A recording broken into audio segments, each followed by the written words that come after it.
अभी ये यहाँ पे क्लास हो गया। एवरीबडी इज इट रिकॉर्डिंग में आ रहा है?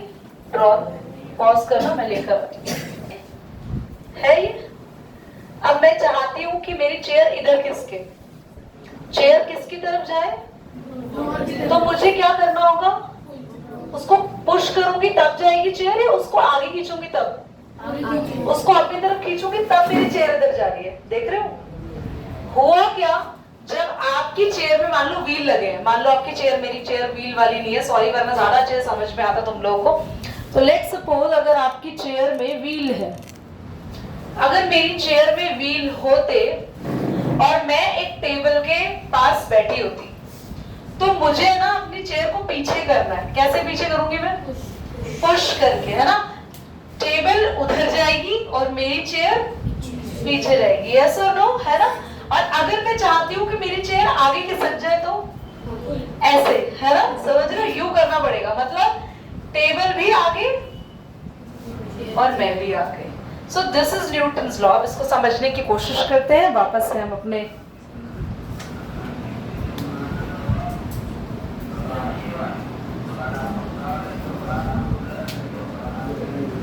न्यूटन का लॉ क्या बोला कि अगर आप किसी भी चीज को अपनी तरफ पुल करते हो, वो चीज इधर आ रही है टूवर्ड्स यू, तो आप भी उसकी तरफ जाएंगे, है ना। न्यूटन का लॉ। पर अगर आपने उसको पुश किया तो वो भी आपको पुश करेगी। कुछ समझ में आ रहा है? एवरी एक्शन हैज, ये एक्शन अगर लगा रहे हैं, इसको पुश कर रहे पीछे, तो ये भी आपको ऑपोजिट पुश करेगा। और एग्जाम्पल, साइकिल में, साइकिल चलाते हैं आप लोग, आप पेडल को, पेडल आपने पैर रख लिया, आप पेडल कैसे रखते हो? ऐसे, है ना। क्या हो रहा है ये? पेडल कहाँ जा रहे हैं? पेडल पे फोर्स कहाँ लगा रहे हो? पीछे, आगे की तरफ। यू चला रहे हो आप साइकिल, आप पेडल पे पैर रखने के बाद पेडल को पीछे धकेल रहे हो। और अगर आपने पेडल को पीछे करा तो साइकिल कहाँ जा रही है आपकी? आगे। कभी उल्टी साइकिल चलाई है? कभी किया, ट्राई किया ऐसा? पेडल उल्टे चलाना कभी, तो देखना साइकिल पीछे जाने लगती है। समझ में आ रहा है? हाँ, बच्चों वाली साइकिल जा सकती है, क्योंकि तुम्हारी में वो चेन इस तरीके से बनी होती है ना कि तुम पेडलिंग पीछे सच नहीं कर पाते। अब आगे, ओके ओके बेटा, अब आगे देखें, समझे। चलने का ले लो आप लोग। आप अपने पैरों से जब चलते हो, walking, walking is the example of, अबे walking is the example of Newton's, Newton के थर्ड लॉ ऑफ मोशन का एग्जाम्पल है वॉकिंग। जब आप चल रहे हैं तो अपने पैरों से आप जमीन को पीछे पुश कर रहे हैं। आप नोटिस करो, आप चलने के, आप कोई भी बच्चा अगर चाहता है इस चीज को करना, परफॉर्म, यहाँ आ सकता है। आइए देवजीत, इधर आओ, जल्दी आओ, come forward. Devjit will walk around the lobby and he will do a run walk for you today, okay? So, आप चलेंगे आराम से, आराम से, धीरे धीरे, धीरे धीरे धीरे। आप क्या फील कर रहे हैं? आप अपने पैरों से जमीन को कहाँ पुश कर रहे हैं? पीछे। तभी आप कहाँ आ रहे हैं बेटा? Very good, sit down. तो भाई, I think we should clap for him. Confidence से वो बच्चा आ गया। थैंक यू बेटा, very good. So every Ankit, आपको कोई बहुत जरूरी बात कहनी है उन्हें? कोई गाना सुनाना है? आप मुझे सुना सकते हो बेटा। अगर हमको मन नहीं है तो चिट्ठी पे लिख के दे, तो हम वहां गाना पहुंचा देंगे जहां पहुंचाना है। मम्मी को पहुंचाना है गाना, मम्मी मेरा पढ़ने का दिल नहीं करता है, तो आगे बढ़ते हैं। प्रीत कह रहे हैं तो मेरा गाना है, मैं गिटार के साथ रोज यही गाती हूँ। So basically you are pushing the floor backward and floor give you opposite force, which is called friction. That is called, so your walking is the example of Newton's. Have you ever blow a balloon by your mouth? पूरा बड़ा balloon हो गया और balloon छूट गया हाथ से, तो क्या होता है? एक आवाज आती है, आती है? बलून से गैस पीछे निकलती है और बलून भी पीछे भागता है या आगे? पीछे नहीं यार, आप बलून ब्लो करो, बलून आगे आगे भागेगा और गैस पीछे निकलती है और हम उसको पकड़ने के लिए भागते हैं, तो तब तक तो अपनी शेप को वापस छोटू सा करके कहीं गिर जाता है। क्या बलून में रॉकेट साइंस है? रॉकेट साइंस है? यस, बलून में रॉकेट साइंस है। रॉकेट साइंस जो है वो बलून ही है। रॉकेट के भी पीछे क्या निकलती है? हवा, गैसेस, एयर। और क्या क्या रॉकेट के पीछे की गैस एरोप्लेन के पीछे की गैस एक ही तरीके से बाहर निकलती है?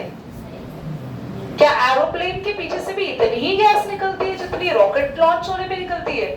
क्योंकि रॉकेट के पीछे से गैस बहुत ज्यादा अमाउंट में निकलती है, इसीलिए रॉकेट की स्पीड भी एरोप्लेन से कहीं ज्यादा डबल होती है। रॉकेट को लॉन्च करने में पैसा भी बहुत ज्यादा लगता है, फ्यूल भी बहुत ज्यादा लगता है, उसको बनाने में मैन्युफैक्चरिंग का भी कॉस्ट बहुत ज्यादा है। और बिकॉज क्योंकि रॉकेट में हम लोग यहाँ पर मिसाइल्स लेके जाते हैं, है ना? यस और नो? मिसाइल लेके जाते हैं रॉकेट में। हम क्या लेके जाते हैं रॉकेट में? सैटेलाइट। यस, मैं बोल रही हूँ मिसाइल, हाँ, ऊपर लड़ने जा रहे हैं क्या हम किसी स्पेस में? सो एवरीबॉडी, अगर आप इस चीज को समझे, रॉकेट, एरोप्लेन, जितने भी हमारे एयर ट्रांसपोर्ट्स हैं वो भी सब न्यूटन लॉ पर ही बेस्ड है। और एयर ट्रांसपोर्ट क्यों? Let's talk about water transport. Boat में बैठे आप, बोट पे जो वो दो डंडे होते हैं, बोट चलाने वाले भैया जो चलाते हैं वो डंडे, उन्हें क्या बोलते हैं इंग्लिश में? अच्छा, हिंदी में क्या बोलते हैं? चप्पू। चप्पू, very good, you all are चप्पू, यू ऑल नो चप्पूस। एंड उनको बोलते हैं ओर्स, OARS, ओर्स। सो क्या ऐसे भैया बोट चलाते हैं? बोट आगे लेके जाती, ध्यान से देखना। फिर वो ऐसे चलाते हैं ना, देखा आपने? वो ऐसे पानी को पीछे करते हैं और बोट आगे जाती है। और अगर उन्हें बोट पीछे करनी है तो पानी आगे कर दो, बोट पीछे चली जाएगी। समझ आया? So there is the science of Newton's third law। एक चीज और, आपको जंप करना है, आपको जंप करना है। आप बोट पर खड़े हैं, बीच में पानी है और आपको किनारे पे जंप करना है। आप कैसे जंप करोगे? जंप करते हुए आप बॉडी आगे रखते हो, पैरों से फोर्स कहाँ लगाते हो? या ऐसे करते हैं आप, ऐसे जंप करेंगे तो फिसल जाएंगे पैर आपका, आगे वही बोट पर गिर जाएंगे। आप जब जंप करते हो तो कैसे जंप करते हो? कोई बच्चा जंप कर सकता है यहाँ से? और शिवानी, यश का है, आओ बेटा, आओ जल्दी आओ। पॉज कर रहे हैं, रिकॉर्ड नहीं कर रहा है। ऐसे प्यारे पतले पतले नोवी के हमारे कुछ चुन्नू मुन्नू से बच्चे हैं। अब आपको जंप करना है, ठीक है? मेरे ऊपर नहीं कर देना। चल पॉज कर दिया। आप तो आइए हो, और यस,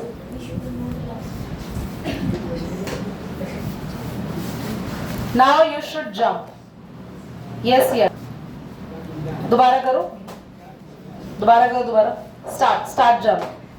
जब आप जंप कर रहे हो तो आप नोटिस कर रहे हो आप अपने एक पैर से पीछे पुश कर रहे हो, आगे पुश कर रहे हो, आगे। आप दोबारा करो और अपने पैरों को महसूस करना। स्लो जंप करो बेटा, बाकी सारे प्लीज इस चीज को एनालाइज करो। स्लो। आप ये पैर आपने एक तो आगे रखा, पर जो दूसरा पैर था उसने कहाँ फोर्स लगाया? जमीन पे पीछे फोर्स लगाया।